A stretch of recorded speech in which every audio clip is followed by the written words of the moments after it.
اسرائیلی دارالحکومت تل ابیب میں شہری ایران جنگ کے خلاف سڑکوں پر نکل آئے۔ تل ابیب کے حبیمہ اسکوائر پر ایران جنگ کے خلاف سینکڑوں شہریوں نے حکومت کے خلاف بھرپور مظاہرہ کیا۔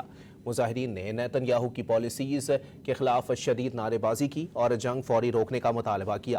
اس موقع پر احتجاج روکنے کی کوشش پر پولیس اور مظاہرین گتھم گتھا ہو گئے۔ پولیس نے کئی افراد گرفتار کر لیے۔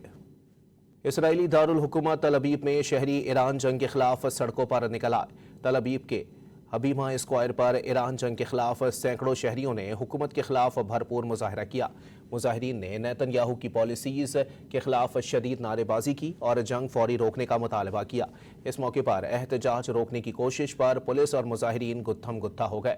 پولیس نے کئی افراد گرفتار کر لیے۔ اسرائیلی دارالحکومت تل ابیب میں شہری ایران جنگ کے خلاف سڑکوں پر نکل آئے۔ تل ابیب کے حبیمہ اسکوائر پر ایران جنگ کے خلاف سینکڑوں شہریوں نے حکومت کے خلاف بھرپور مظاہرہ کیا۔ مظاہرین نے نیتن یاہو کی پالیسیز کے خلاف شدید نعرے بازی کی اور جنگ فوری روکنے کا مطالبہ کیا۔ اس موقع پر احتجاج روکنے کی کوشش پر پولیس اور مظاہرین گتھم گتھا ہو گئے۔ پولیس نے کئی افراد گرفتار کر لیے۔